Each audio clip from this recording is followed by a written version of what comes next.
Let's see if we can look into the future today.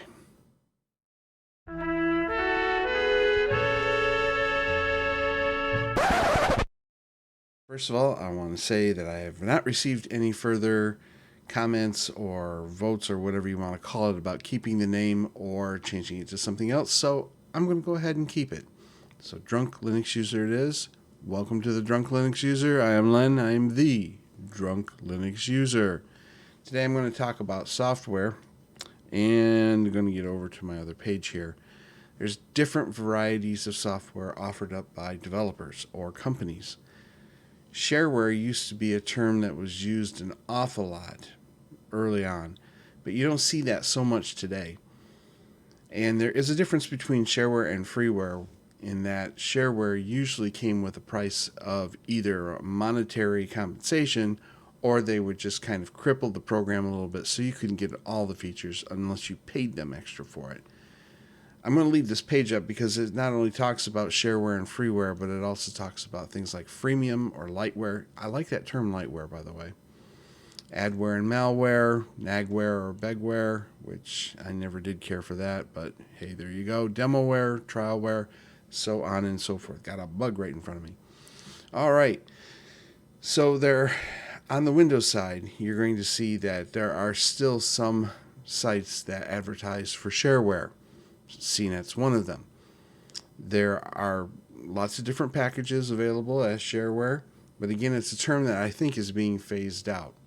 When you go over to Softpedia, for example, and I use this as a good example because it's easy, and they also have a lot of software in their repositories as well. When you come down here and you look at latest Windows software, you'll see the filter is all free or paid. Nice designation. I like that a lot better than seeing shareware up there. Now, for me, shareware sharing means I'm giving you something, and that is technically what the developers are doing. However, it also kind of gives you the feeling that shareware and freeware should be along the same line. But again, as I discussed before, usually there's some limitations on the shareware. So I'm personally glad to see shareware, the term shareware, going away, and we're starting to see things more like free and paid. Same thing's going on with Mac as well, and you can see that they have this set up for all free or paid. Nice way to sort. At least you know what you're looking at when you're getting there. When you go to Linux, I think this is kind of ironic. You don't see that here. There is no all free or paid, which is kind of disingenuous. But, for example, if you go over to the Bitwarden page, you'll see that you can buy a premium package of this for $10 if you want to. So at least that's here.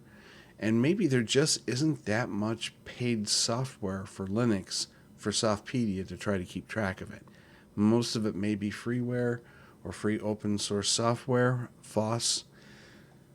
So you can see that you can still get free software, and you can get the light versions of software in Linux, and you can pay for the full package if you want to. Now, one of the distributions in Linux offers up an app store. Elementary OS has their own app store, and like Ubuntu, you can also pay them for the operating system. It's kind of more like a donation. You're not actually buying the operating system, or you're not buying the distribution or anything like that. So if you don't want to put anything in, click on custom, put 0, and download the operating system. This is still free.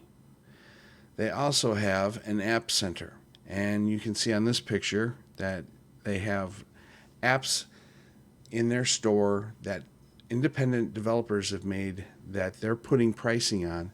But when you get over here and you take a look, you can see there's about 120 that they have listed in here. Pretty nice little package, really. This isn't all that's in their app center, but these are some of the paid versions that you can get if you want to. Let's take a look at Atlas, for example. Atlas is free, and you don't have to pay for this one here. And when you go over to another piece of software called App Editor, you can get it for $5 if you want to pay for it, or like I see down here, pay what you can app. So if you put a 0 in there, you can still get the app. It won't be crippled. And if you do put in money to purchase this piece of software, then you're helping the developer move forward, which brings me to my next point, or actually the future telling part of this. I'm forecasting. And it's short term, it's not necessarily long term. But as most people are aware, the economy right now is, and resources are getting tighter and tighter, at least for the short term. I have no idea what's going to happen long term, but I'm looking short term here.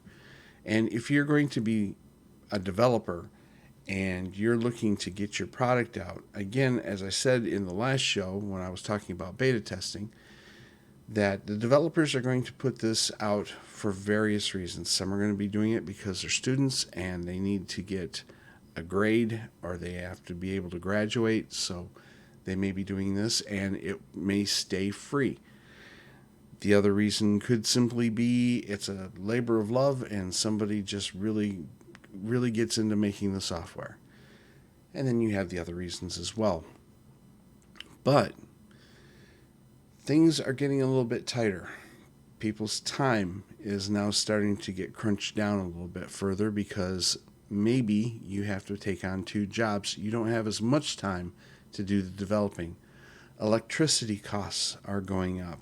How long do you want to keep that big honking desktop running, or maybe even your laptop charged up because it sucks up so much power you have to keep it on AC all the time?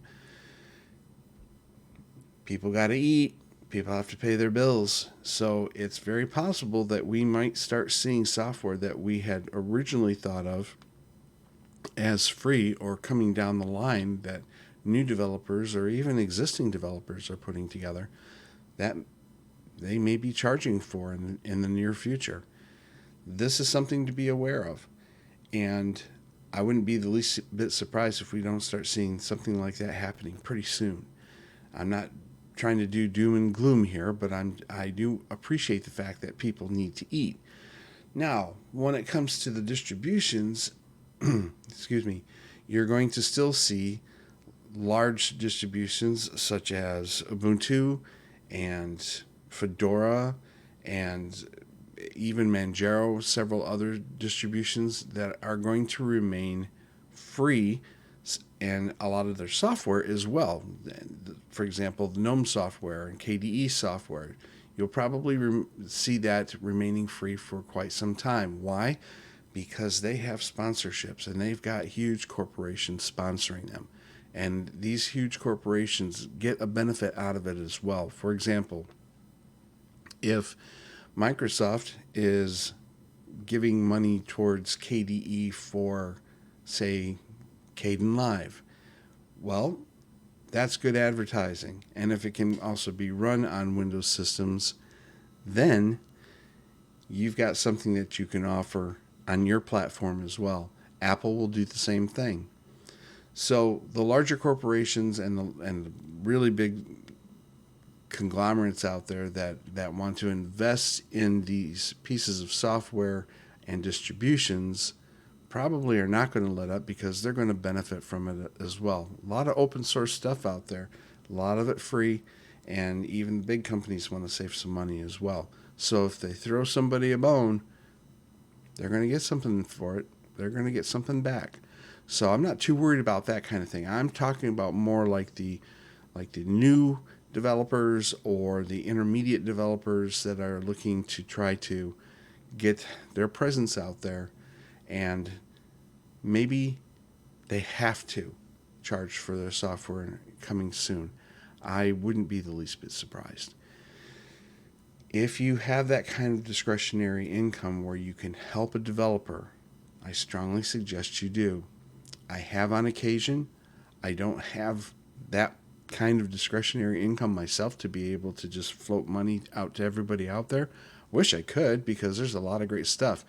Let's hope that the economy gets better, that energy becomes more accessible again and not so expensive, because even where I live, they're saying that next year, they're saying electricity, for example, they're expecting it to increase maybe up to 30%, maybe more. And I know it's higher in other places, so I'm not trying to say, oh, hey, pat on the back for me for where I live.